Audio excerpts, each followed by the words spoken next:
Welcome to the Scoop World Order. I hope you guys have had a great week. Happy Thursday. It's been a great week for the Barton household. Very excited. Is a monster about to commit to Ohio State, make this O-line class even stronger. Very excited about that. New hire inside the Woody Hayes. We're going to detail that as well. We're going to take your questions, and we have a very, very special member of the Scoop family who is going to be coming on the show in the next week or so. Chris Carter of NFL fame, the great Minnesota Viking, gold jacket wearing Chris Carter is going to come on Buckeye Scoops, come on the SWO in the next week. Reached out. We're playing phone tag right now. I'm going to call him after the show to get him scheduled. Also looking to likely get LaCharles Bentley done this weekend. He's actually playing down in Dublin tomorrow, so good luck to St. Ignatius and LeChuck. So we're going to have LaCharles Bentley and Chris Carter, two members of the Scoop family. Chris is... he's on our message board, so it's pretty cool that we've got a gold jacket member who is a big part of what we do on BuckeyeScoop.com. So again, we got some very, very good clientele in the Scoop family. So I know you guys will be excited. We'll talk all about the state of the program, things he loves, things he'd change. He can tell some old war stories, but very excited to see CC and LeChuck. I think you guys are going to love hearing from both of them. And we've got a lot more big-time guys that are going to be coming on along with Nevadabuck. So again, we appreciate you guys.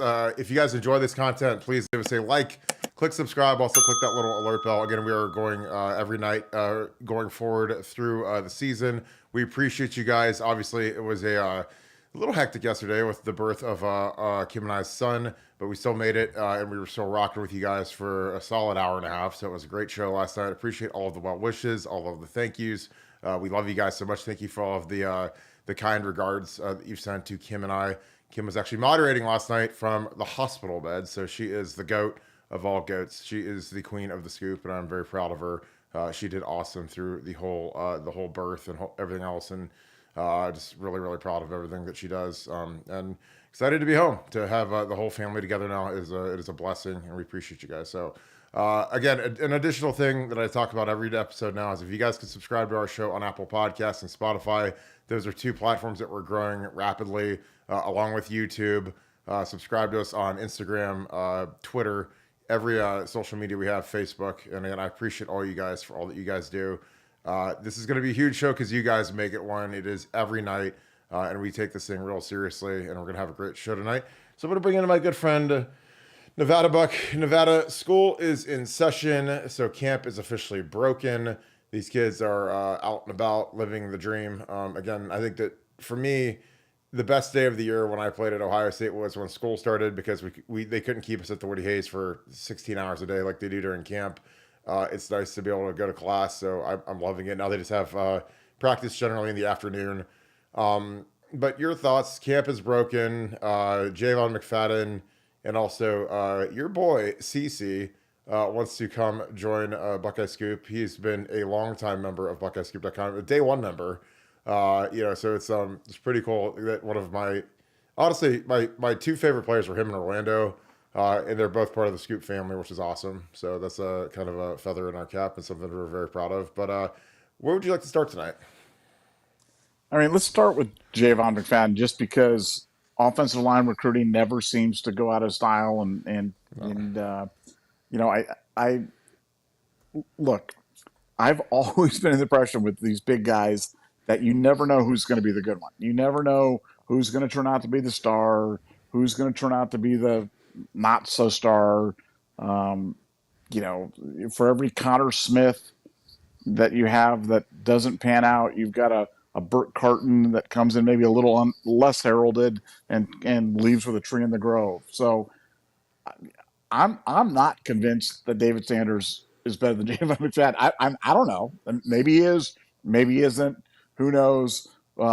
Seems like we've got a 6'5", 300-pound interior lineman, plays with a lot of nasty, a lot of punch. Really wants to be a Buckeye. And it looks like he's going to be a Buckeye here really, really shortly. And, I say be excited for every commitment because you just never know who's going to be the great one. You just never know. And, we've talked all the time about, with offensive linemen, Corey Lindsley didn't start a game here until his fourth year. Guys take whiles to develop. And to get a guy that's going to come in, that's not going to upset your salary structure, that's not going to upset the culture of your room, that's not coming in with a clothing line and Pakistani vendors and everything else. Look, I'm excited about it. So, um, to some people who are stargazers, this won't be as exciting. This will be, well, it's it's Plan B, or we'll never beat Georgia with guys like this, or what other little trope they're going to put out there. But I'm excited about it. I think he's going to be committing shortly. Should be a nice pickup for Ohio State, and nice little addition to a nice little uh, offensive line class, and a great recruiting class. So next guy up, and then after that, you've got Phillip Bell, the wide receiver from Mission Viejo. He should be dropping shortly. So lots of good things happening in Ohio State land.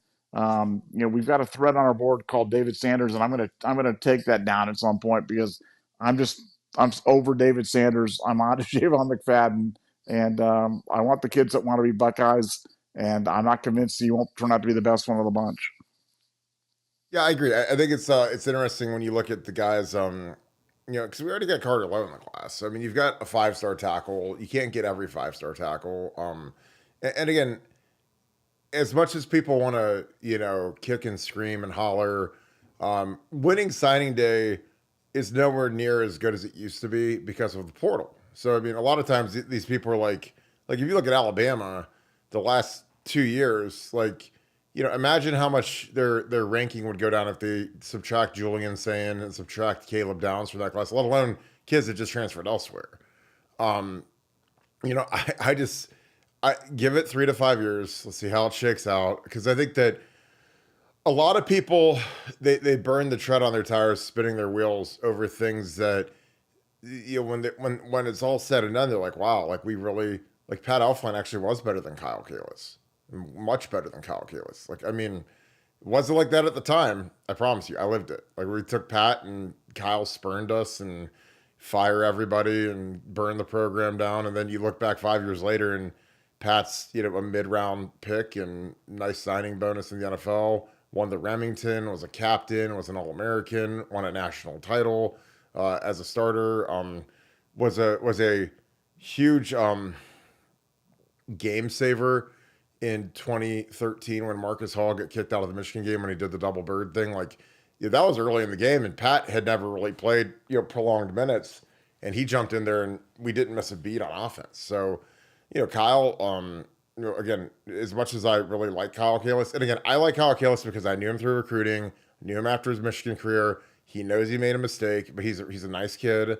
And he had really, really poor guidance and judgment in that Michigan decision. He knows that, and I've told him that. And it's just I tell these kids, I'm like, look, I get, there's this sexiness to Michigan that used to exist during the Chris Webber, Charles Woodson era, but that's 30 years ago almost. So it's different now. I tell these kids, if you want to live in Ohio when you're done, and you've got both offers, go to Ohio State. Now, if Ohio State doesn't offer you, that's totally, if you're Luke Hamilton and some of these guys and Ohio State doesn't go on you and you go to Michigan, that's a totally different ball of wax. But if you're, an Ohio kid and you pick Michigan over Ohio State, which doesn't really happen that much anymore, then that's a whole different world. But I like this kid. I'm actually going to click his film on real quick. He's a kid. He took one official visit to Ohio State, and not a super dramatic kid, which if there's a thing I like outside of toughness and athleticism on an O lineman, it's drama free. Give me guys I don't need guys that take 17 visits and guys that, want to do. I mean, I watch some of these guys and I'm like, you guys realize how bad of a look some of this stuff is? And I don't think they know. I think they're trying to, show off, or it's just, I've seen too much where a lot of these guys, they crash and burn. And, with David Sanders, I mean, I don't want to prolong the thing, but paying a lot of money to an O lineman coming out of high school is almost insanity, unless because there just aren't many guys that can start as true freshmen at a place like Ohio State or Bama or Georgia.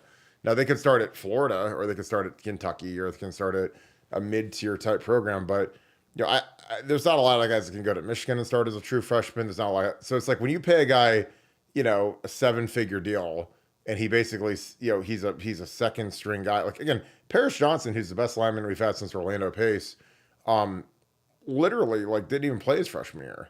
So you're paying him a 7-figure deal for his freshman year so he can sit there and chew sunflower seeds. And then you've got your tackles that are actually out there that are older guys that are established and doing all the dirty work. And they're probably not making what they pay David Sanders Jr. And then, if David doesn't pan out by year 2, is he dipping into the portal to go get another bag of money? Because I think some of these guys that are 5-star guys that don't pan out, they transfer before it can be revealed that they're total frauds. Because in that first year, you still have some of that new car smell if you transfer. Like Coromani McClain is the perfect example where number 1 corner in the country, 5-star kid, goes out to Coach Prime, crashes into the side of a mountain. I'm just absolute disaster out there.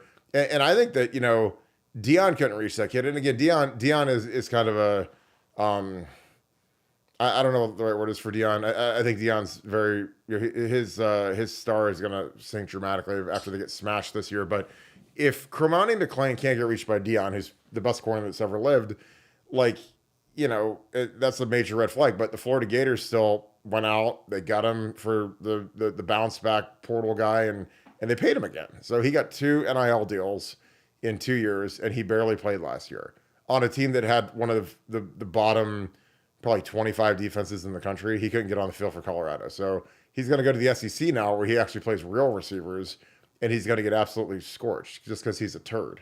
But he's a 5-star, and so people, they get so obsessed with the star chasing, and he is a 5-star. He used to be a 5-star, but I don't know. I think that there's some tough kids. I'm excited. I might go to the Ignatius game tomorrow because they're playing in Dublin, and check the center out because he's a dog now. I mean, we're gonna have LaCharles Bentley and Chris Carter on in the next week. So LaCharles has told me this kid is a flat dog, and that's a great attribute for an offensive lineman.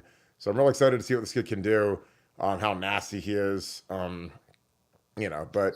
I like kids like that. Those are the kids that I like. Like Elfline was a kid that he was no fanfare, no excitement around his recruitment, and he came in and just was ready to work. He's a high school wrestler, which I love. And that's kind of like the kid we're getting from Westerville North. I think that he's got some of that in him. Now, is he as good as Pat? I don't know, but Pat showed up, and I think some of these guys, they show up with chips on their shoulder, and that 5-star thing is great, but as soon as you walk into Ohio State, everybody gets the same workout gear. Then you get to prove if you're still a 5-star or not. And a lot of these guys aren't. When I walked onto the campus, and I was with some really high 4-star D linemen and D tackles, and as soon as we get to the field, man, they don't give you like a head start because you got an extra star on your ranking or a 5th star or whatever. So I don't know, but I'm excited about this kid. I think he's gonna be a Buckeye. He needs to be a Buckeye. I mean, if not, I don't know what we're doing in our O-line recruiting, but I think we've got big upside with this kid.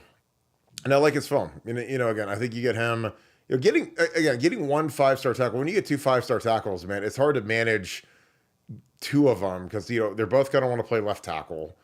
So what one do you put at left? What one do you put at right? Because the first day they put, Carter Lowe at right or David Sanders at right, then that's like kind of a slight. And then you manage the reps and who's with the 2s, who's with the 3s early in camp, and they're going to be in competition. So I kind of like having 1 5-star tackle to start, and then that's good for me. Now people say, "Oh, Kirk, you're an idiot. You have no idea you have no idea anything about offensive tackle at Ohio State or playing it or coaching it. You're a moron." So, but again, that's just my perspective. Like when we got Alex Boone, who was a 5-star tackle, we put him right at left tackle with the. Started off with the 3s, then he was with the 2s, and by the end of the year he was playing. I mean, he was a guy that we were rotating in a little bit. When I got hurt, he was playing as a true freshman at right tackle because I got hurt, and he started some games as a true freshman, which was great because in 06 he already had some of his sea legs, I guess you could say. He knew what it took to start. Nevada, what are your thoughts? And then we can bounce around on some of the guys that have been starring in camp, including I want to talk about Leroy Roker a little bit. Well, I got a question for you. Just how much of the ranking? I mean, the fact that you weren't a 5-star, how much did that motivate you when you went out to Ohio State? I mean, was that like a daily thing, or did you just like forget about that once you got to Ohio State and you didn't care about it, or was that something that was a source of motivation for you? Well, it wasn't like it. It motivated me, but it wasn't. It always motivates you when people have comfort that you didn't get. Like the fact that a lot of kids got to commit that, they got to commit before their senior year. Some of these kids didn't have to come to camp. Some of these kids didn't have to like scrape and claw to get get the offer. And then like you show up and you're just like, well, these kids suck. And again, a lot of the kids that I took it out on were kids that weren't even at Ohio State. Like Joel Holler was this big fat kid from Penn State Jim Bowman, who I love Jim Bowman, but he offered that kid and he didn't last. I don't think he lasted 2 years at Penn State. Transferred, went to Delaware, weighed like 450 pounds when he left Penn State. And I was like, you offered that guy over me? And there were a bunch of those guys where I was just like atrociously bad. Like there was the kid that was the number one kid in my class was a kid named Jory Adams, 5-star kid who went to Texas A&M.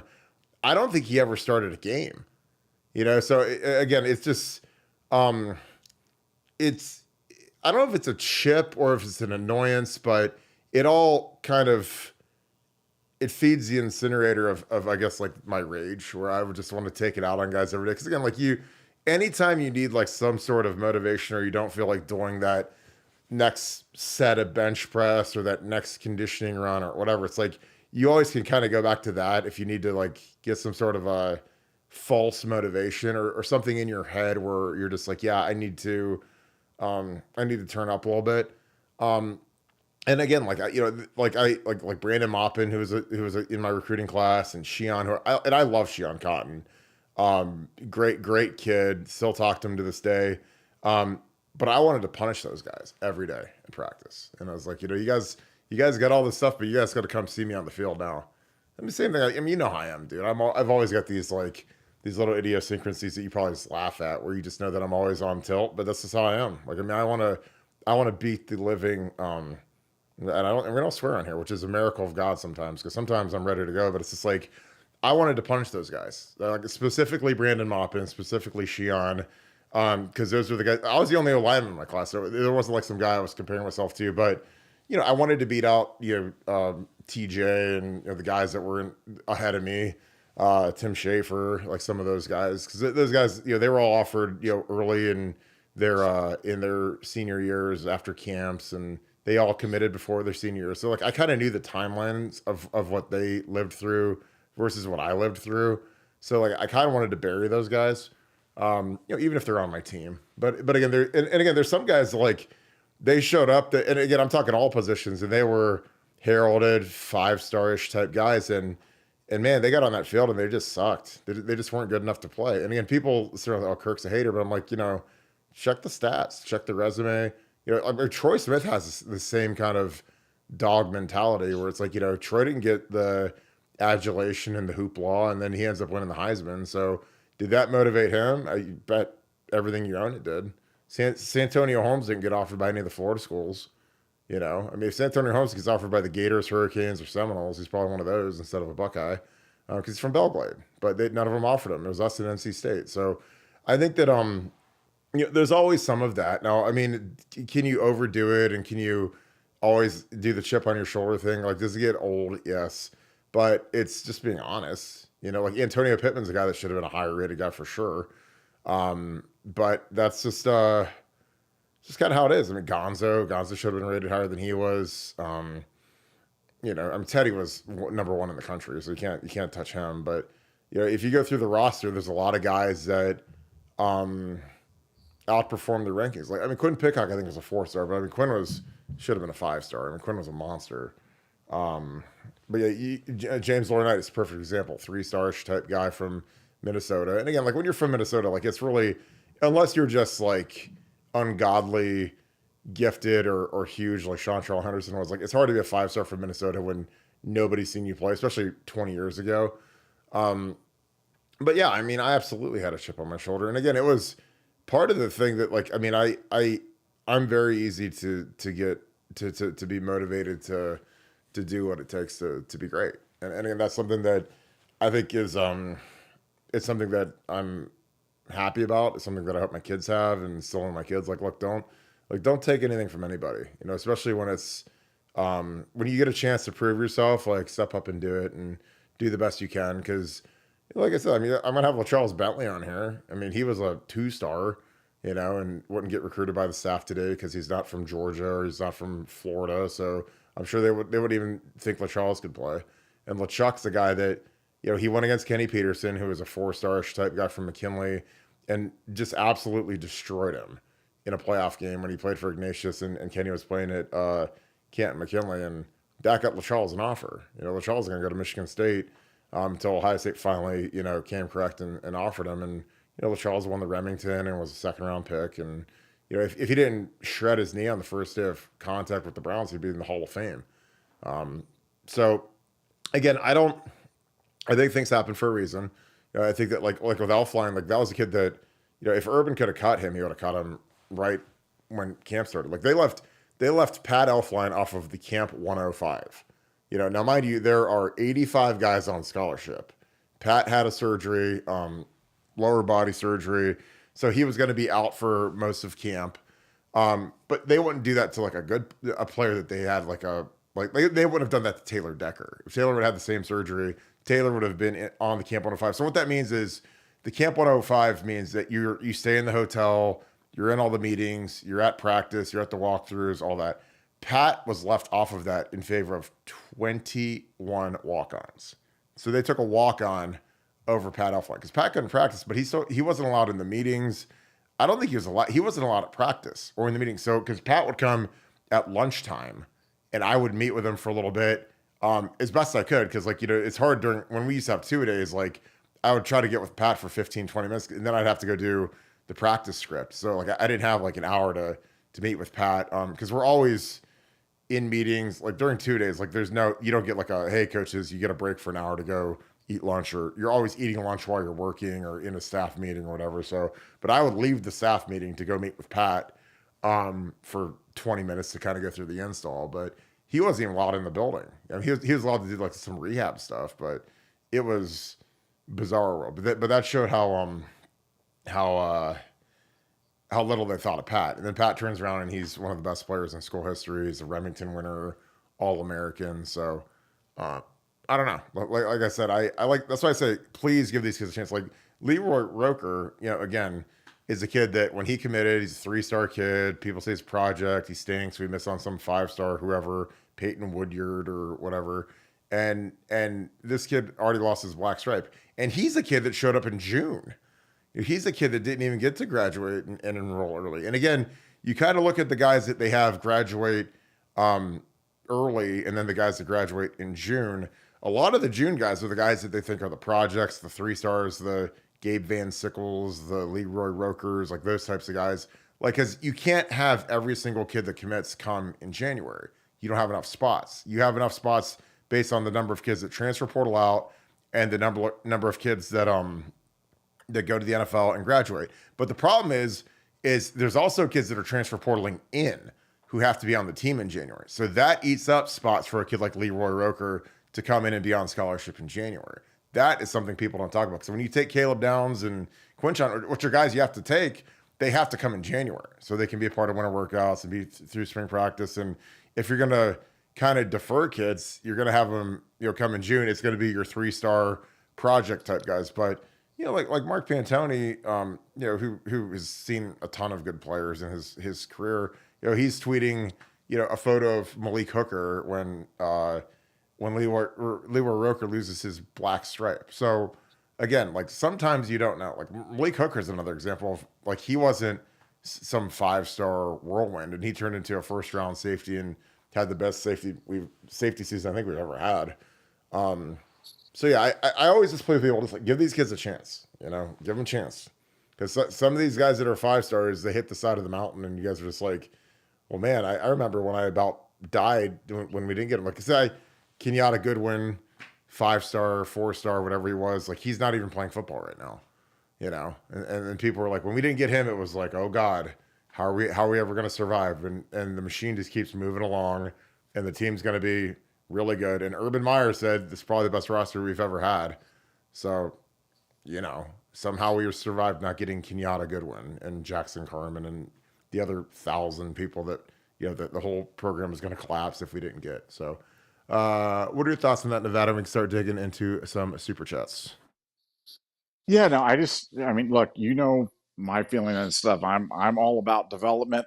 I love the Ohio kids. I love kids that want to be Buckeyes. I've never been, completely enamored with the stargazing. I think you've got to, I think on a macro basis, the star rankings are meaningful, meaning for all of college football players. But on a micro basis, in terms of Ohio State, if a player is good enough to commit to Ohio State, they've probably outperformed the rankings, and they're probably good enough, and certainly worthy enough to be out there. So I never worry about talent.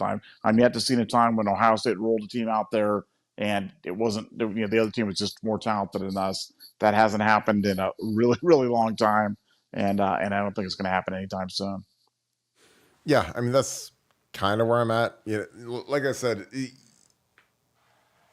sometimes the 5-star thing, it's like honestly, it's no different than being a high draft pick. Like these guys, I played in the NFL with some guys that were 1st-round picks, and they were terrible. I was rookies with them, in San Francisco, Chicago, and they just fooled the right people. So they went in the 1st round. I was like, this guy can't play. Like, are you crazy? Like some GM, some dork who ranked this guy is going to get fired because he took this guy in the 1st round. And it happened with both of them, with Jerry Angelo and with the guy McLaughlin from Chicago. They took Chris Williams. They took Kentwan Balmer. And I'm like, I was with those guys for 2 minutes, and I was like, these guys are seriously 1st-round picks. And again, it's not me being a hater. I'm just like, but check the resume. I was right. And I'm telling you, like, you got to see the motivation of these guys. That's why you see a lot of these guys in the league. They it's like they arrived. And again, it's going to happen in college football, because with these NIL deals, these kids are going to get paid, and the motivation is going to be gone, and it's going to go poof, and that'll be the end of their desire to grind and hustle and do whatever. Now, again, that's why you pay guys, and you got to really vet them and get guys like JJ. JJ has turned up it's an inferno. It's an incinerator with that kid. Pay him and Caleb Downs. Like this is not the final destination for those guys. Those guys are the kind of guys that you want. But for some of these guys, again, I see what some of these guys are doing. And I'm just like, God, do they still want to go grind? Are they going to be in shape? Are they going to be as good as they need to? And again, I'll watch Jordan Seaton out at Colorado. Again, that was a kid that we visited Ohio State a bunch and goes to play for Coach Prime. I think he's going to get destroyed out there. I really do. It's not me being a hater. It really isn't. But I think that they're putting him out there as a 1st-team left tackle. Shador's going to run all over the place. He's probably going to get sacked 70 times this year. They're going to go 2-10 to start the season, and the avalanche is going to come down on those guys, because that's just how it's going to go. And they're going to beat Jordan Seaton to death because he's going to stink. Because most true freshman tackles stink. The kid that was at Bama last year, who was from Iowa, Caden Proctor, he was terrible last year as a left tackle. Now, this year, it looks like he's got his weight under control. It looks like he's lost like 50 pounds. He looks much better. But, when you play these guys as true freshmen, man, you're putting them out there. And a lot of times, like when you're going against these really, really good teams with good pass rushers, it's going to be ugly. And, can the kid manage the fan base turning on him because he's playing too early? Because, again, if we're playing a true freshman at tackle at Ohio State, we've done a terrible job of developing.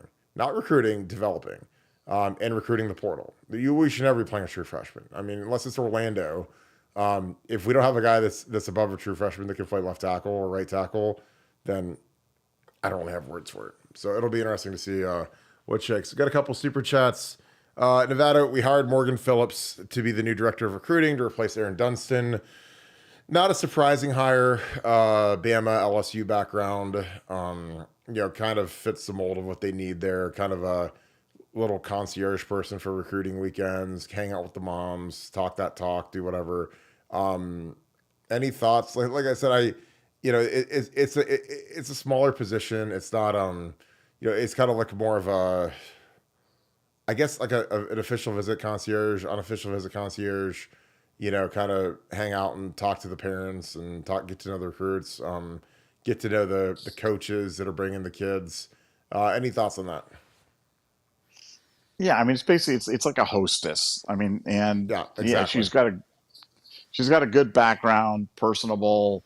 You probably need to have an African American woman in a position like this, and so she checks that box as well. Very smart.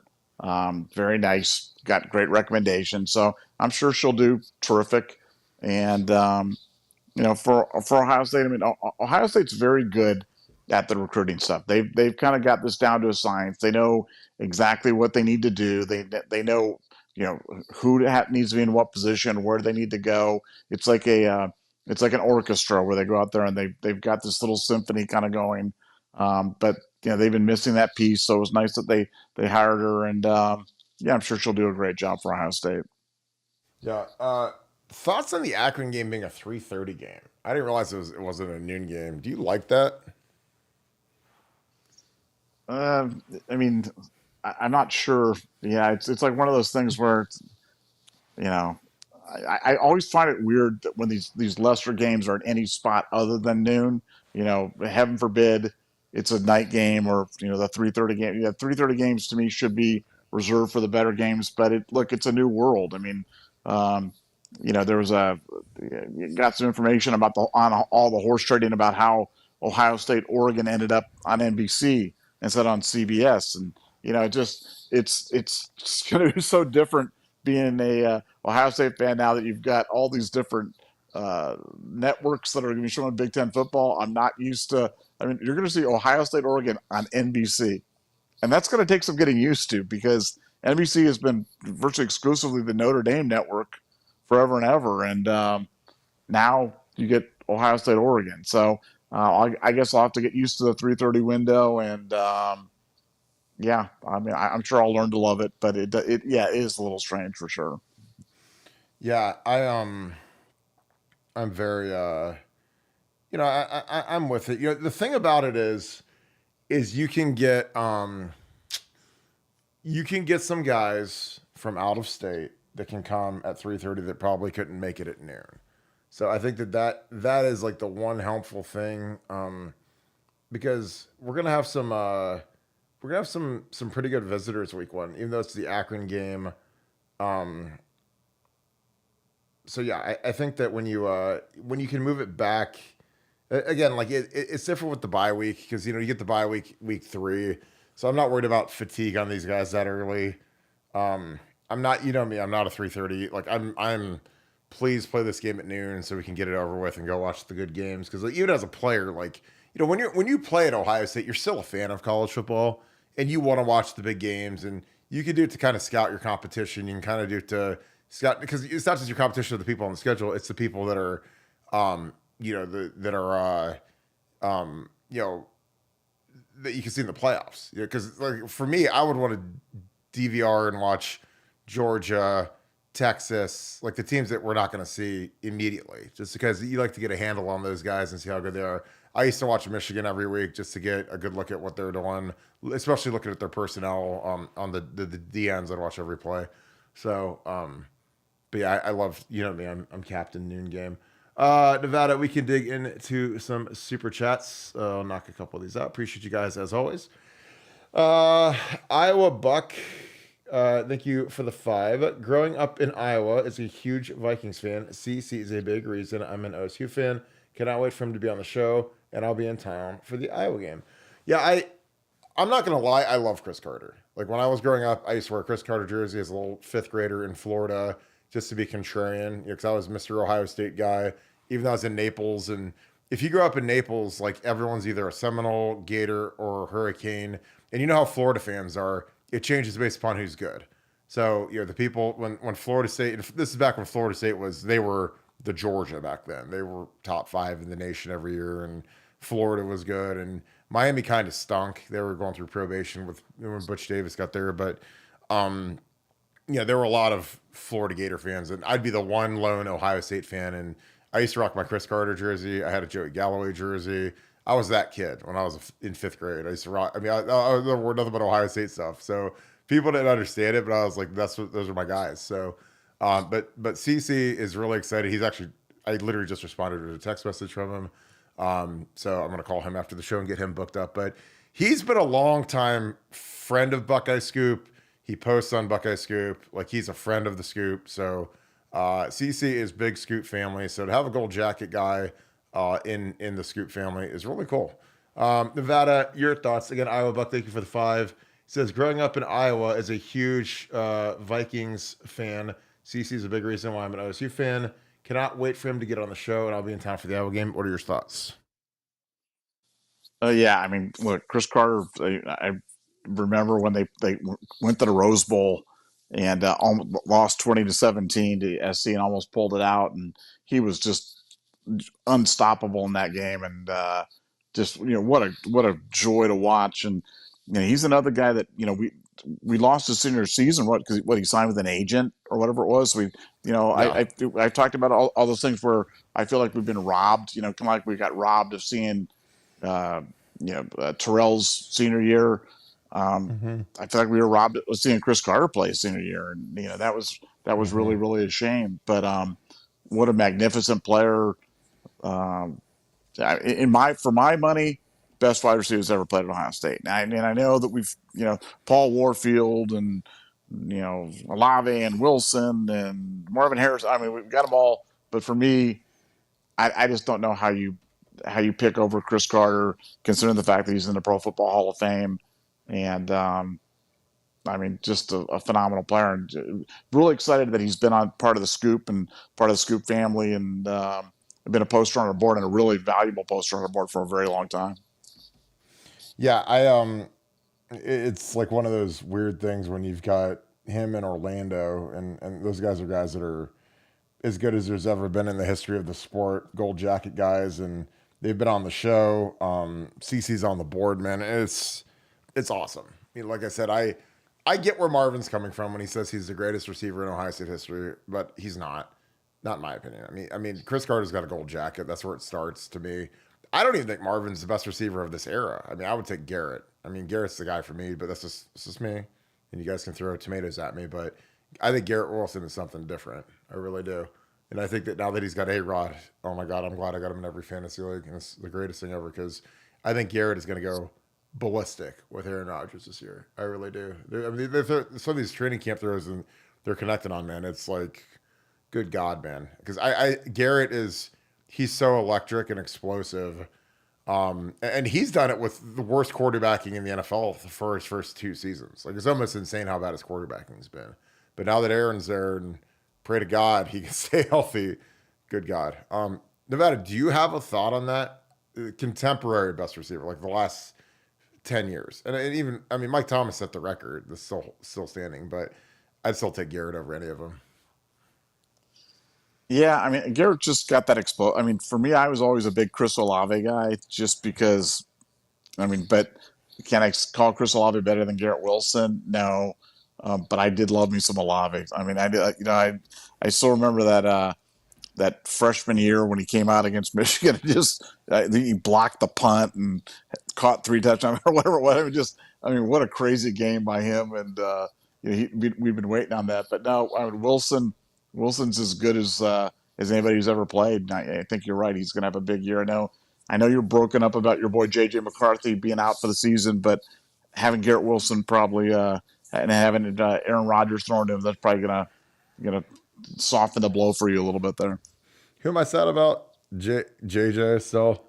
Your guy. It was your guy. Remember, you're like, JJ's going to be a great fantasy pick. He's going to be awesome. He's got infrastructure. He's got He this. does. And I'm like, he sucks. Hawkins is going to come back. Yeah, Hawkins is still kind of dinged. JJ and I are going to throw the same number of TD passes this year. I know, it's sad, man. I mean, Jordan Addison and Justin Jefferson. It's karma, dude. It's karma. It's not sad. It's karma. Oh, I love it. We don't do a ton of recruiting on here just because we don't really recruiting's not really our thing. But we've got a monster coming to the Akron game. I just got this. So we're gonna break this real quick. A guy that I'm gonna toss his film on, and we'll keep rolling through the super chats. Kayden Dixon-Wyatt is coming to the Akron game, and this kid he's Garrett Wilson. He is pure electricity. He's coming with Chris Henry Jr. So again, this is a good segue by me when I'm talking about the 3:30 game. Yeah, this is a kid that's he is that dude. So Brian Hartline has been good at closing those dudes.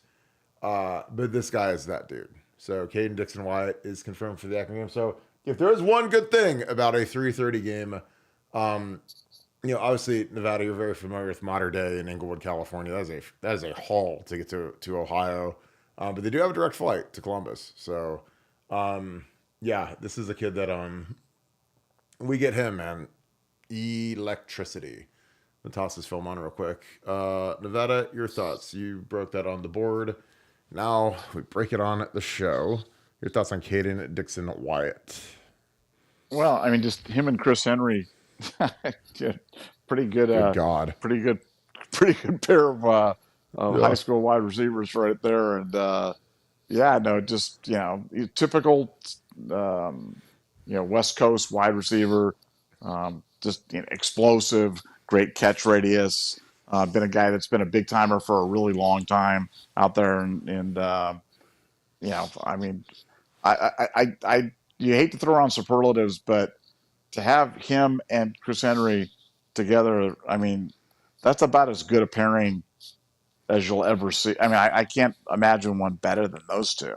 I mean, those guys are, both the bluest of blue chips, the highest of 5 stars, and it'll be interesting. I mean, that atmosphere is not the best atmosphere in the world. I mean, Akron game at 3:30 in the afternoon, it's just not exactly going to be balling. But you take what you can get with these kids that are coming from the West Coast, and line them up and take your chance. Here's the thing.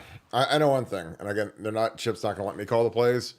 I would target Jeremiah Smith like 10 straight times to open the game, and I'd have about 3 touchdowns and 7 catches. And because if these guys are flying all the way in there and say, "Hey, you guys want to play as freshmen? If you're good enough, this is our guy." Watch the JJ machine, because JJ's probably gonna score our first touchdown now. With these guys coming into town, it's like, you guys want to play? If you guys are that guy, like, we're not scared to play freshmen. We're not. We got a bunch of juniors and seniors and guys they've been here 3-4 years, and if you beat guys out, we will play you and we will feature you, and you'll be that dude. And watch this offense. And again, I like that they're coming for the Akron game, because Brian Hartline at halftime can take his headset off and go up in the stands and just sit with these two. That's what I would do. I'm being facetious. I'm being funny. I would not disrespect the game like that. But it's nice to have these guys come in and you're not this ball of anxiety. Like when you play Michigan, man, it is like, I'm like, like we played that 06 game and we had Joseph Barksdale and all these 4- and 5-star kids like sitting in our meetings and following us around and everything. And you're just like, God, I hope we win this game, because like you get all these recruits there, man, and you spit the bit and lose. Like we have the last time we played Michigan at home. It's like, it's not fun. But when it's the Akron game and you're going to smoke this team and beat them by 70, I mean, I don't know. Like I think you have more relaxation and more time to kind of yuck it up with the families, especially like in pregame. Like Brian Hartline and Chip Kelly and Ryan Day can be glued to these two for all of pregame, and like you can't. I don't think you could do that to the same degree when you're getting ready to play Michigan or Penn State, or if Oregon was coming here. You got to be a little bit more locked in. But when you're playing a team that you're going to smoke, it's just I actually like it. So again, I know I'm crazy, but that's why you love me, because I'm nuts.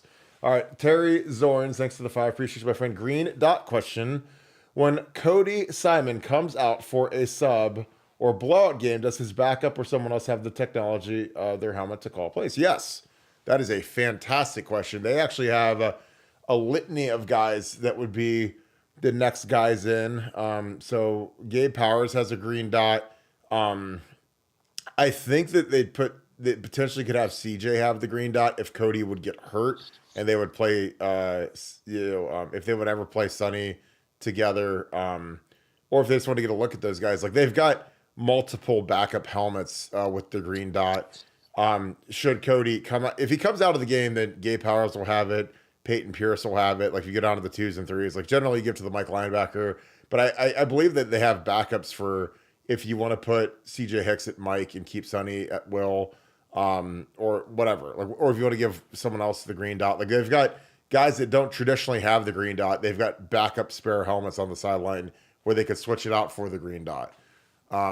So yeah, that is a fantastic question. And it's the same goes on offense. Obviously, it's always going to be the quarterback, but Yeah, but that is a really really good question, and because like if Cody Simon breaks a shoelace and you're relying on having columns in the helmet, like you got to have, if they don't want to go Gabe Powers, if it's a tight game and they want to put C.J. Hicks in there to go with Sonny, because I think that C.J. is the clear number 3 guy. One of those two would have to get a dot on their helmet. And I'm sure that they have this on the side. I'm sure that they've been working with that. Um, but then when you work down, like I'd be stunned if we didn't see Peyton Pierce in the Akron game. And obviously Gabe Powers has been really progressing well. So yeah, I think it's a really cool thing to have that and be able to see how guys react to running the show and running the defense and calling the defense, and can they spit it out and run everything and adjust everything pre-snap, before the 15 seconds when it gets cut off. So that'll be really exciting to kind of evaluate as the season goes on. Nevada, again, Terry Zorns, thanks for the 5 green dot question. When Cody S comes out for a sub or blowout game, does his backup or someone else have the technology in their helmet to call plays? Do you have anything to add to that? No, just look. I mean, watching how they monitor all this new technology, it's going to be one of. I mean, the surface throws on the sideline. I mean, all that stuff is going to be really one of the great understories of 2024. We have to keep a good eye on that. No, but it's a great question, 'cause it was one of my first thoughts too. It's like, well, if you only have one helmet with it, what do you guys just like share a helmet or something? It's like how does it work? And and then my next question was, if the other team could listen into what you're calling, would that be helpful to them to know what the plays were coming, or would that not be helpful in any way? No, it would never help you to know if a team's blitzing or not, or exactly what their Okay, coverage is. That would never that would never help the other team if you said, "Hey, they're in cover 3." Oh wow, I know exactly where I'm going. Because again, people that are stupid say, "Oh, it's only a 2% difference." I'm like, oh really? wow, If you tell a oh, quarterback exactly what the coverage is, he knows exactly where the ball's going to go.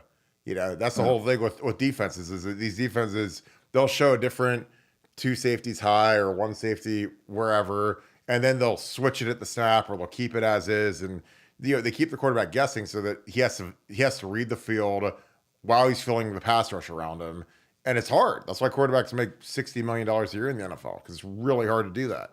And then you get killed a few times, and you're just like, it's not fun. So if you do exactly what the coverage is, like that's like a guy like Peyton Manning or Tom Brady. Hey, if I told you what the coverage is pre-snap, would that help?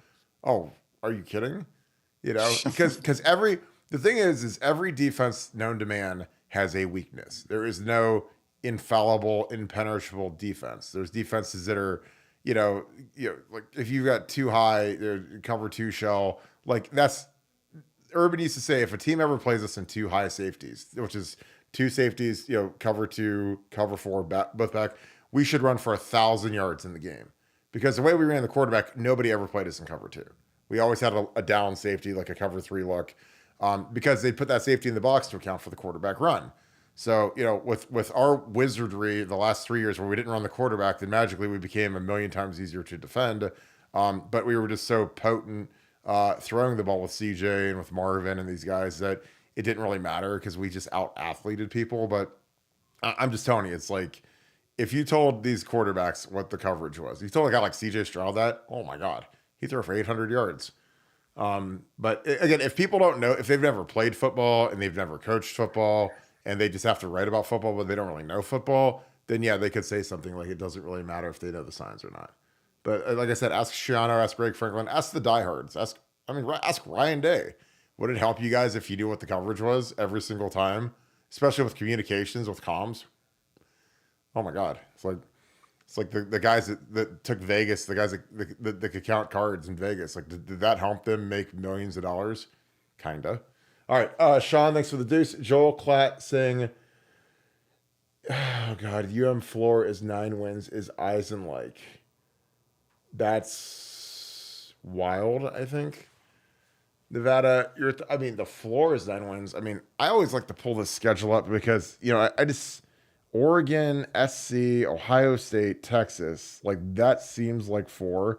Maybe they can get SC. There's no way they're getting Texas or us or Oregon. So I don't know where you're finding it at, but Nevada, your thoughts on that? Yeah, I mean, look, their ceiling is 9 wins. Absolute. It's virtually impossible for them to win more than 9 games. I think 7-5's a reasonable floor for them. But no, for Clapp to say that, Klatt just hasn't been good lately. I mean, guys, Joel Klatt is not the same guy he was a couple years ago. He was really sharp. His takes were pretty spot on. Man, he's been brutal. And last year he was brutal. And so this is just like, it's like he's in this like long slump of stupidity. Because I would tell, like, if I saw Joel Klatt, I'd be like, Joel, that's just an inane take.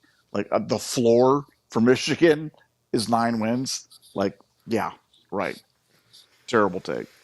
Well, I mean, Texas, give them Fresno State. Texas will destroy them. Arkansas State, they'll beat. USC, we'll see. I mean, that one could, again, I wouldn't bet that one. But again, we got to see what USC can do on defense because their defense has been so bad. Minnesota, they'll win. Washington, that's a game that I think is going to be really tough. I mean, they were in the championship. I know they lost a lot of guys. They lost their coaching staff, whatever, but that's a long trip.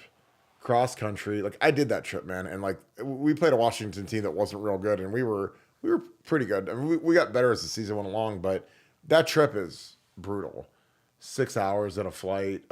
Washington will be jazzed up. That'll probably be, I'd imagine, like a 3:30 game. So that'll be a future game. So that's a tough one. SC, that one and SC are the tough ones. Oregon will smash Michigan. I think Michigan State will be interesting with this new quarterback and this new staff. I think they've got a really good new coach. And then you got the Bucks. So it's there's 3 losses without question that won't even be close.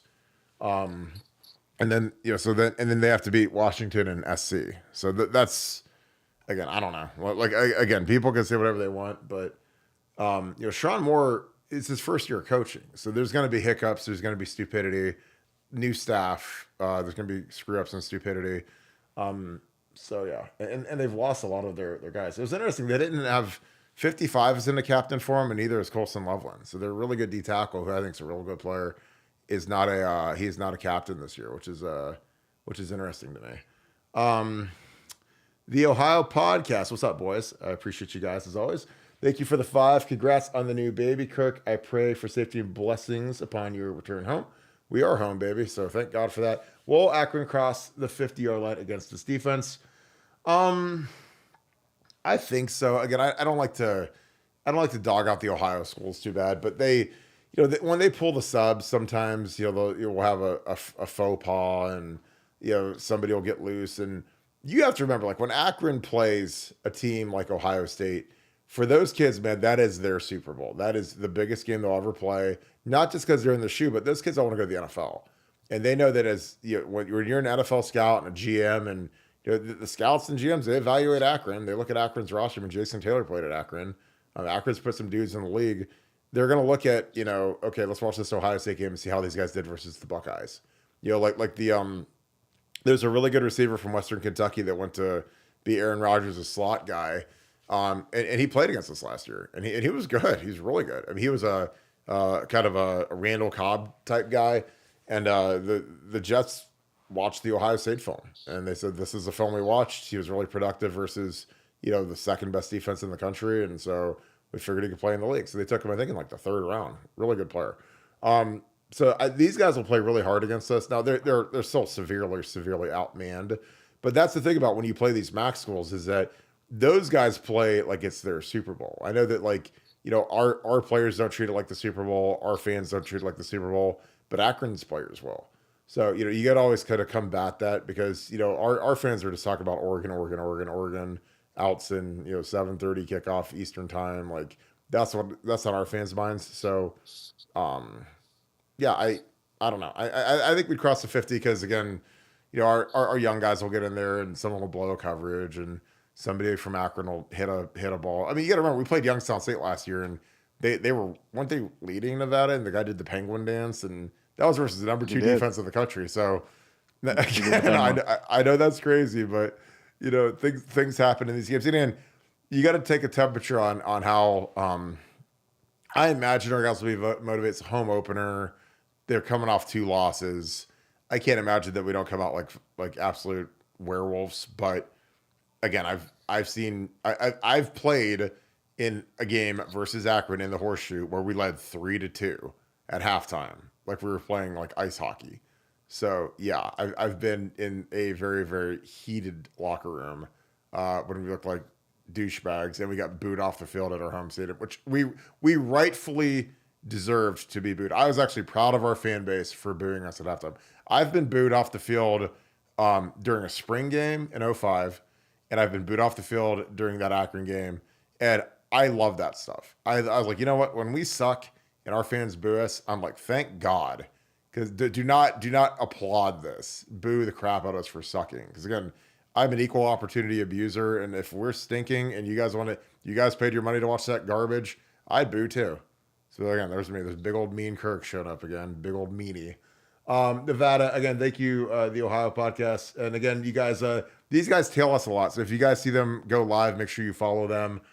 Subscribe to their YouTube. Eric does a great job. Devin and Mello are on there a lot, so those guys do really good work. So head over to the Ohio podcast. I know a lot of you guys do. You guys are like a big herd. The Scoop family is like a big herd, and they go over there afterwards, so that's really cool. But it says, congrats on the new baby, Kirk. Pray for safety and bless upon your return.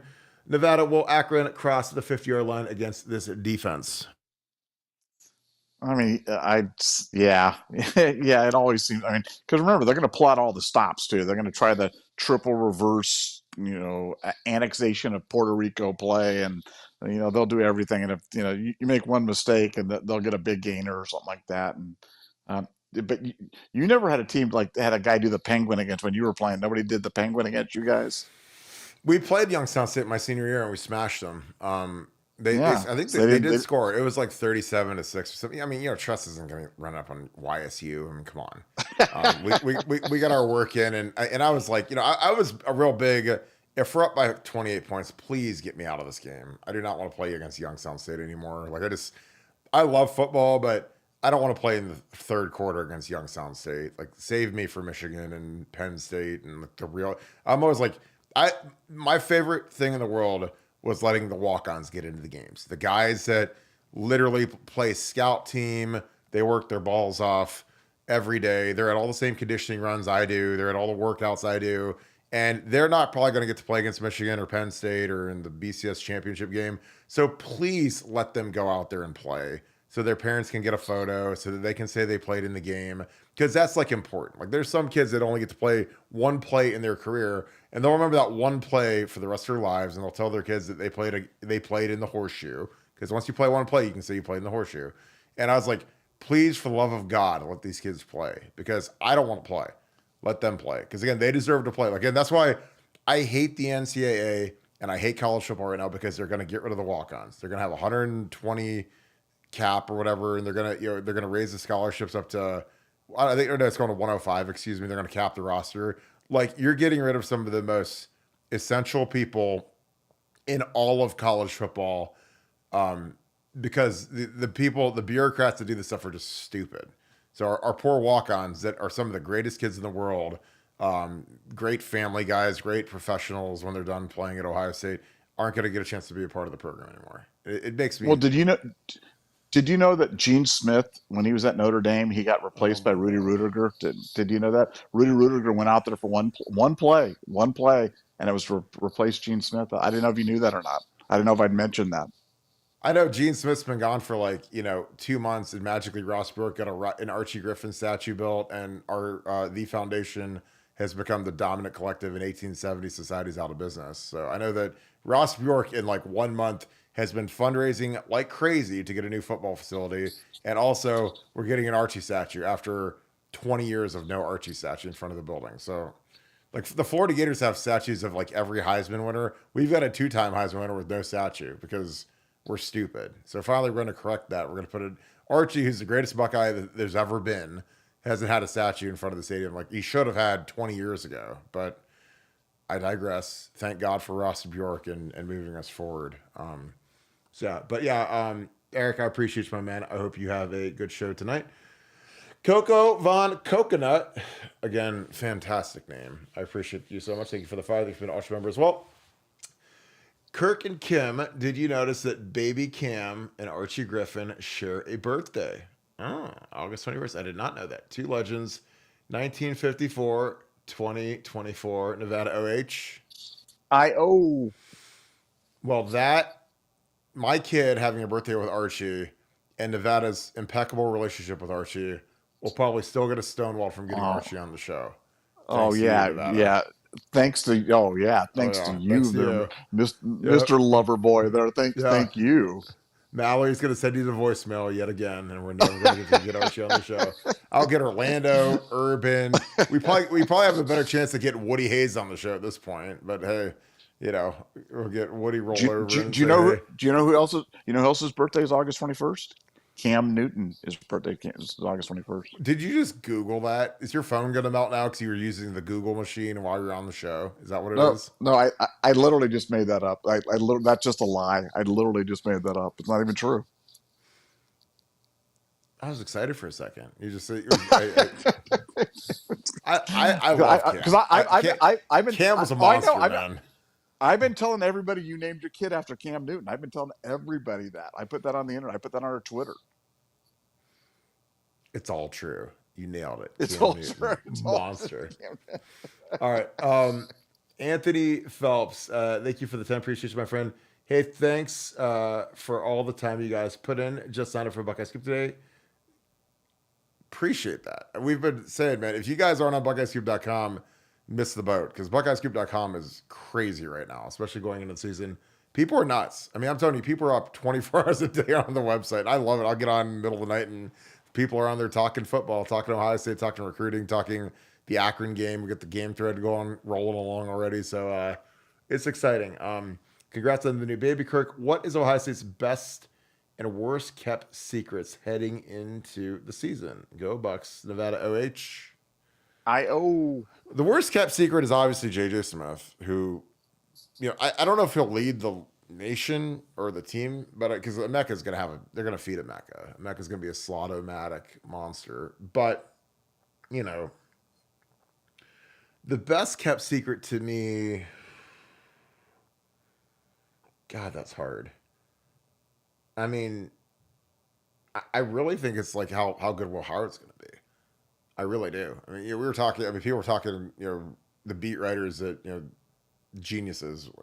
Devin Brown's in it and competition, and we didn't say that. I was like, as soon as he signed up in December, I was like, there's our starting quarterback, and he's going to be really good. And we've had people say some of the craziest stuff ever about Will Howard, and you look at him now. I mean, you're looking up against Akron, people are going to be like, oh my God, is that a quarterback run?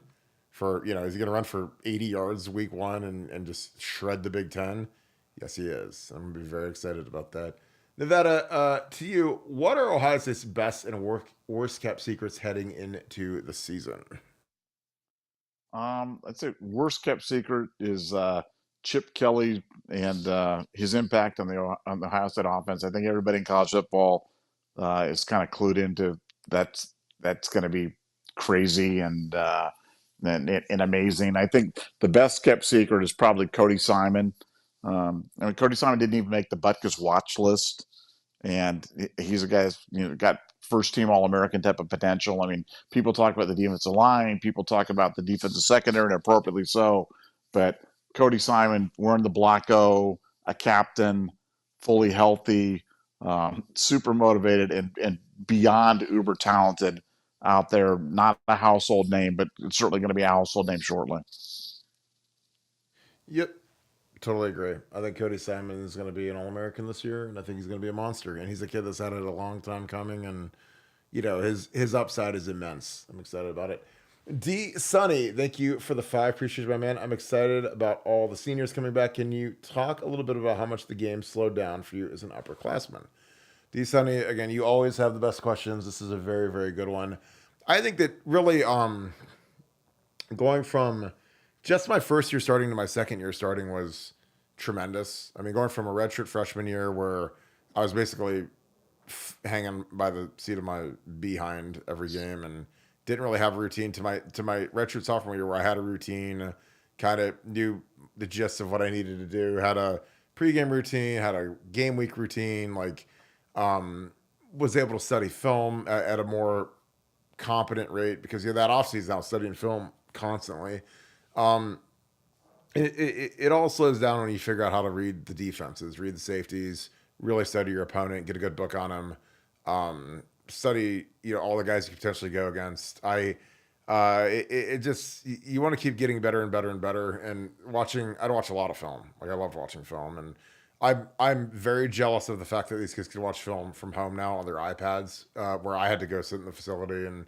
They used to give us these DVDs that we could put in our like Xbox and try to watch, but there's nothing like having that coach's clicker where it's super responsive and easy to use. So I for me, I'm envious of the fact that those kids can watch the film the way they do. But everything slows down when you become more of a professional. And again, they've got things that I would have loved to have. And again, I'm not, I know I'm the old grumpy old head, but like the recovery stuff they have in the Woody is incredible now. Much better and further along than we ever had. And the tech they have is much better. So I would be immersed in that stuff because, when you're in season, and especially, and the other thing is that these guys have online classes. So I had to go to class every day and sit there and, when you're in class, you can't be watching film.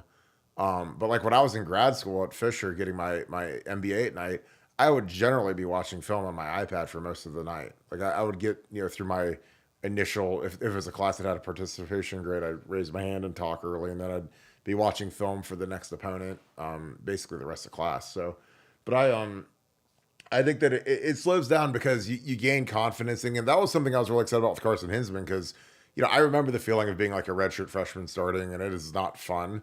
But after a year in the weight room and a year of grinding and a year of being a beast, and you kind of get that taste of it, and you want to improve it.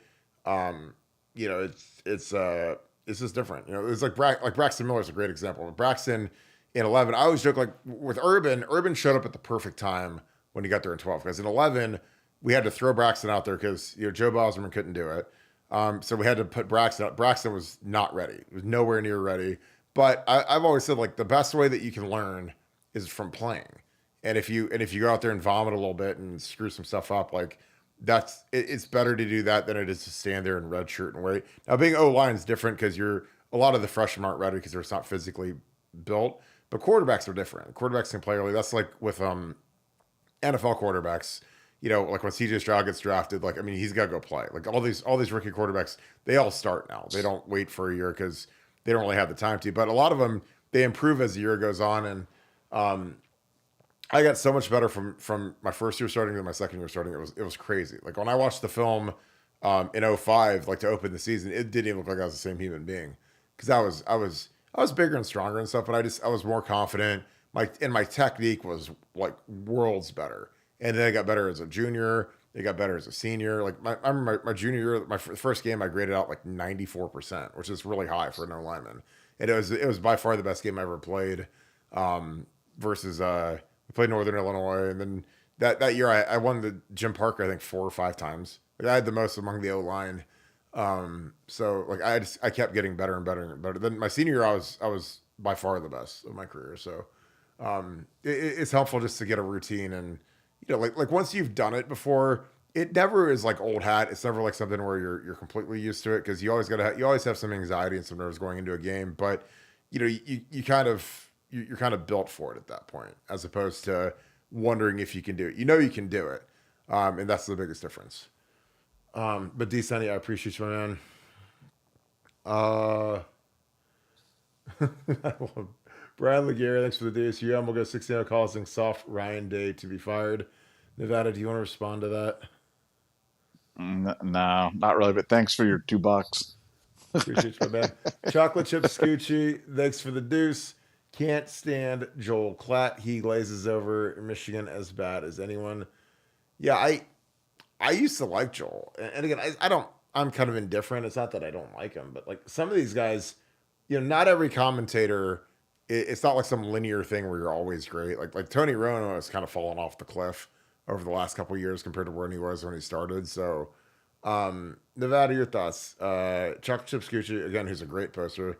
Thanks for the deuces. Can't stand Joel. He glazes over Michigan as much as anybody. Yep.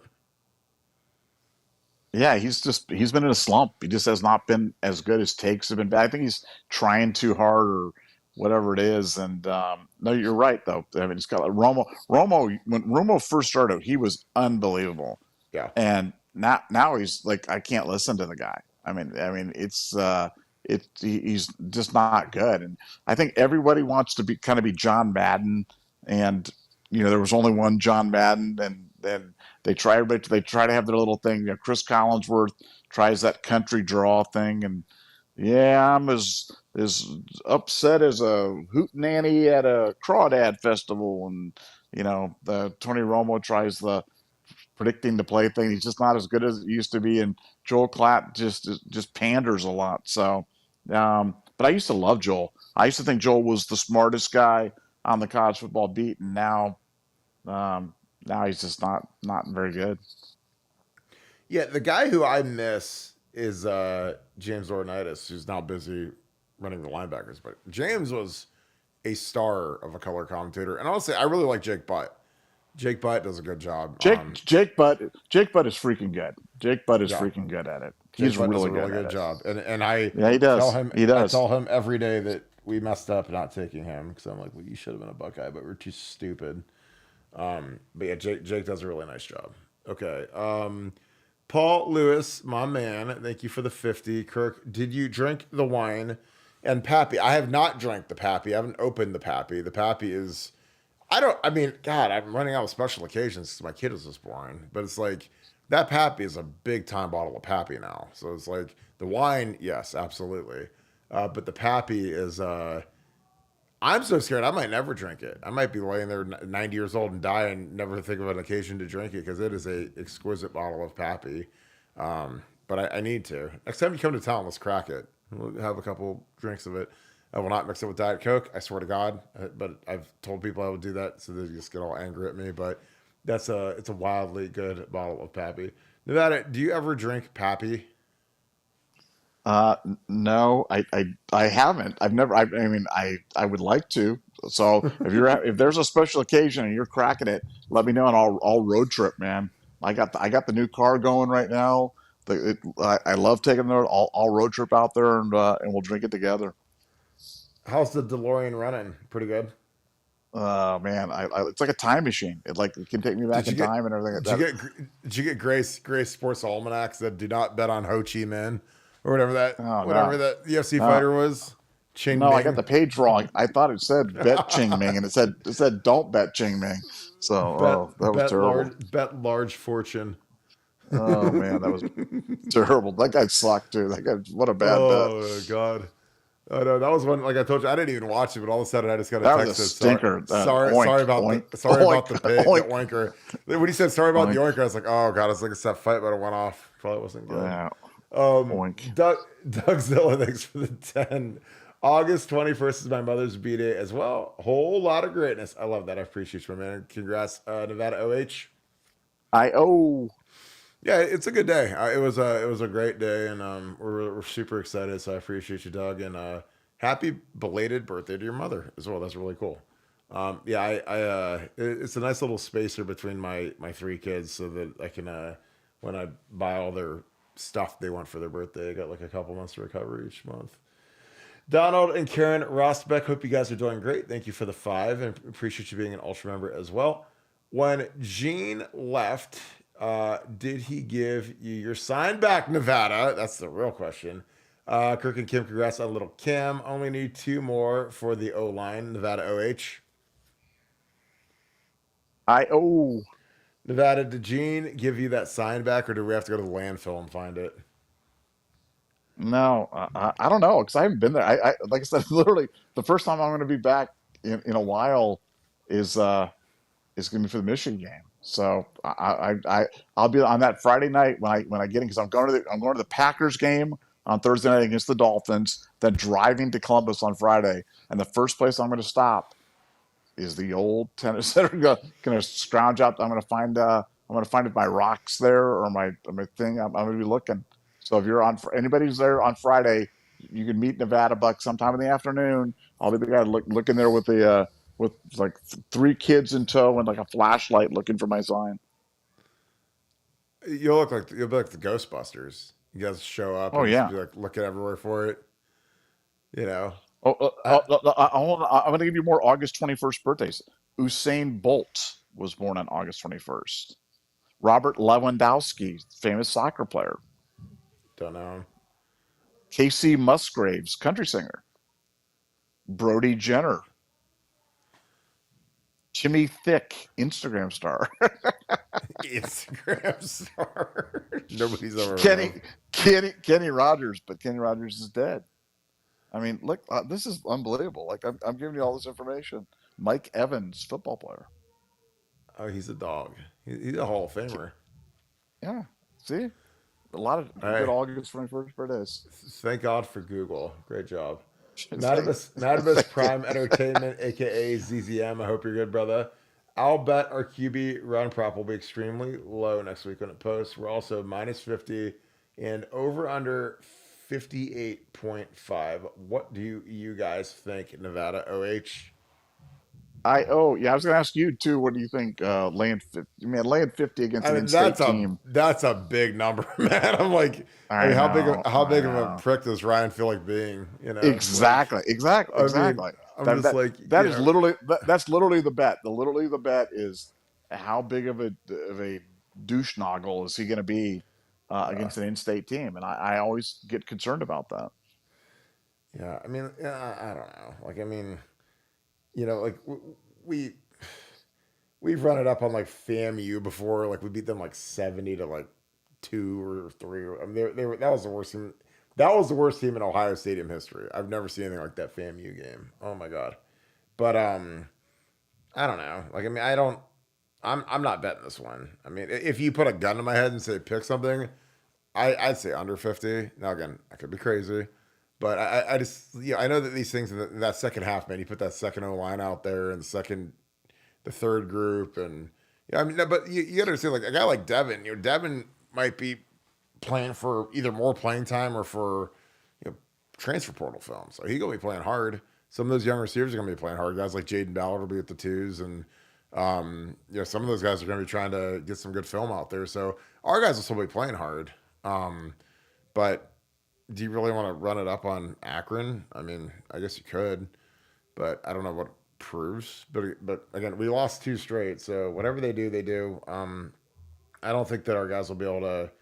They won't be able to block our guys like our twos, like our guys. Like when you have a guy like Caden Curry as a second team guy and he's a third year guy, like that's almost like cheating. So I think a guy like Caden Curry could get off. I think Kenyatta. I think you get yeah, like I said, I would get as many of the. I get Edric Houston out there. I'm getting all these freshmen on the field. So then when they're because a lot of these true freshmen, their parents are going to travel from Cocoa, Florida, or wherever these guys are from, and get them out on the field, get them out there, let them say they played in the game, they get to go to dinner with their families after the game and feel good, and hey, mom, dad, you see me out there, and instead of just standing there holding the helmet all night. So I don't know, because when you do that, all of a sudden you're not as proficient when you've got the threes out there and some guys that maybe are on maybe they're not ready to play. But with that new redshirt rule where you can play 4 games, like this is going to be one of the 4 for a lot of these guys, because why not? You don't want to keep Caleb Downs out versus the Akron Zips, but it's my opinion. God, I mean, it'd be hard to you're laying 50. I mean. I don't know. The over under is I don't know because I don't think Akron's going to score, and they might get like a cheap touchdown late or something stupid. Like the closest basis point is Youngstown State scored against us last year, and they did the penguin dance and whatever. But obviously we took control of the game, so I don't know. But I think this team's got better leadership, and I think this team's got is more explosive because I think we have a much better quarterback. But I also here's the big thing I wonder. How much do we play our O line? Because Jimmy's just getting back into camp. Donnie has been dinged up throughout camp. So I don't know how much you play Donnie Jackson. I think you're an idiot. If he's got any questionable stuff, like I don't think you play him at all. But I'm sure he's working back to play. But he had a pretty significant injury. But I worry about his conditioning personally. So I'm sure they're working on that right now. So again, I would get as close to this thing to see how everything shakes out before I lay any money. So that's my answer. I'm sticking to it. Nevada, do you have anything to add? I probably play the under.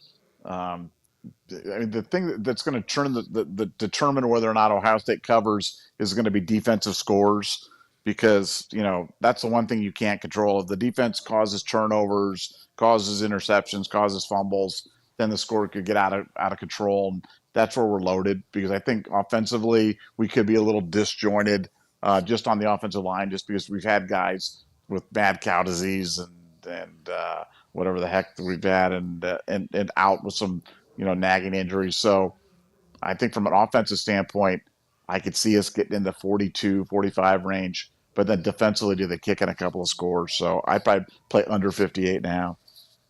Yeah, I mean, like that's a big number, big number. Doug Zilla again, thanks for the deuce. Kirk in Nevada do better than a lot of journalists. Nevada, I'll let you take a shot on this one first before I say my piece. Yeah, no, look, I mean, Kirk and I are very famously not journalists, and we just, um, the worst thing you can be at Ohio State, I'm just telling you, is when you're beholden to Ohio State and when you're under the yoke, and when they can, they'll call you and don't post this, take this down. We don't want the, and the bottom line is Ohio State can't do that with us. And I've been living with that for years. I've been living with that for decades with Ohio State, where they go, "Oh, Ohio State called in Nevada. They want you to take down that practice nugget, and they're upset about this." And I'm just like, guys, just please, it's just constant friction.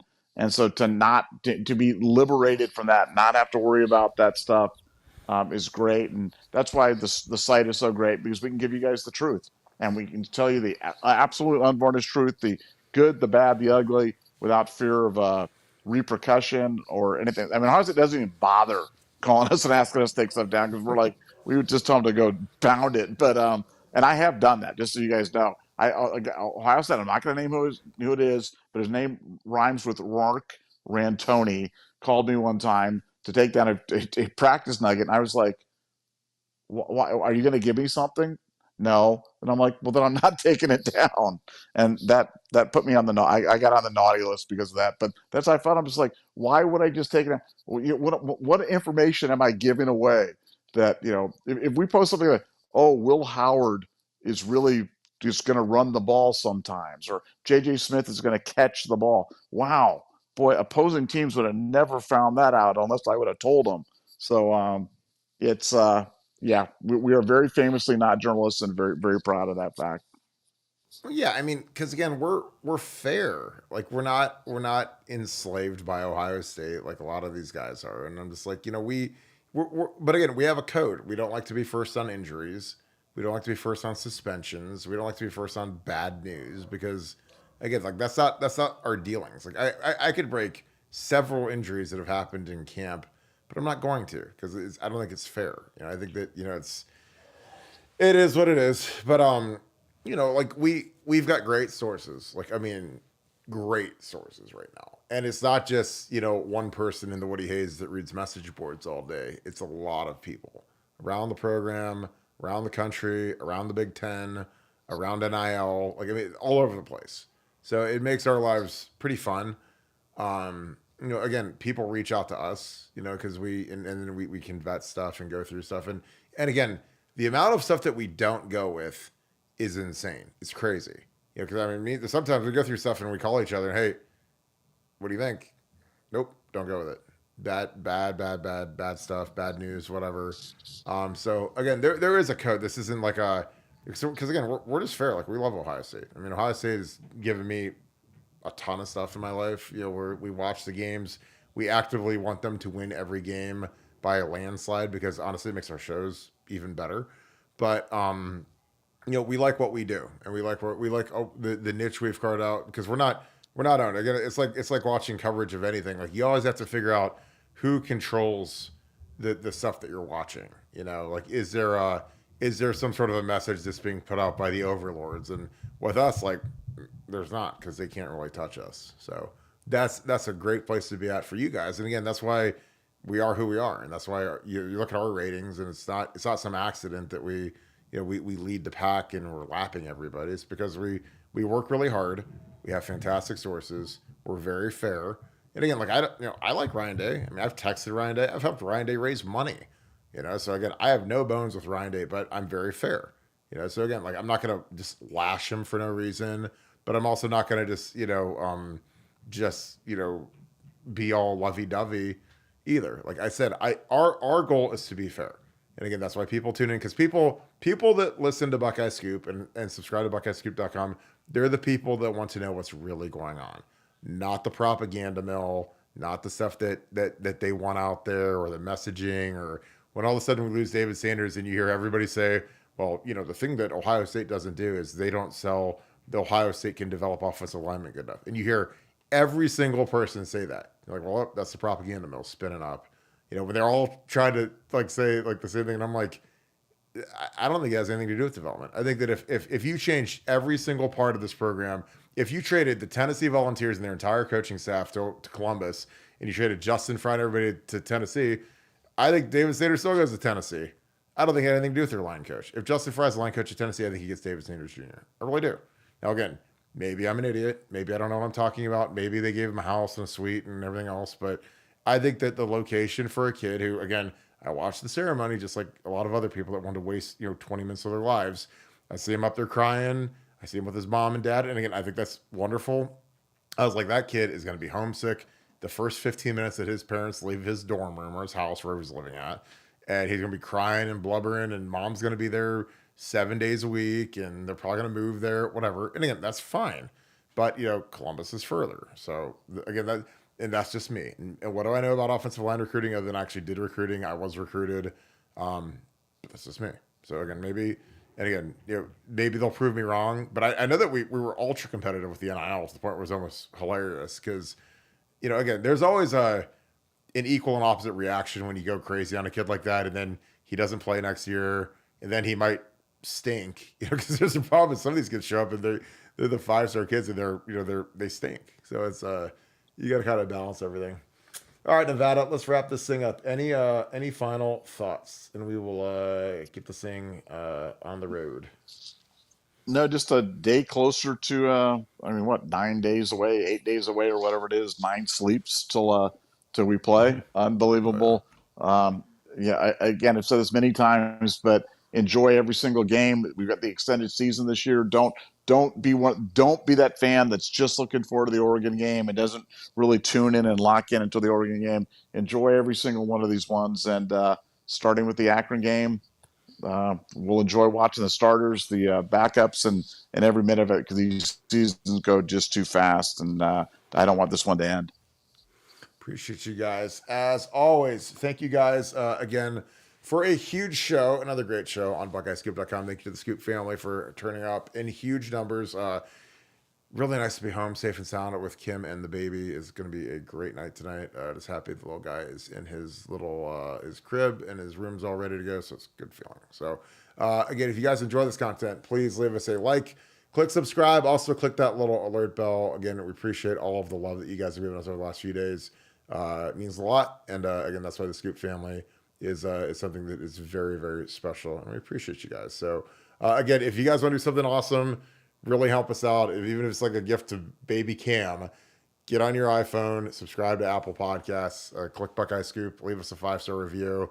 Right, hey, this is for baby Cam, go Bucks, whatever. Even if you just don't even listen to it, I mean, just subscribing is a huge deal for us, and it's really helping drive our numbers to record-breaking heights right now. So thank you guys for that. Shout out to my Southern Ohio boys. Shout out to my people all across Ohio, all across the nation, Florida, the Carolinas, Georgia, California, Texas. You guys are everywhere. Pennsylvania. I mean, even the poor Buckeyes that are stuck in Michigan. We love all you guys. We appreciate you guys so much.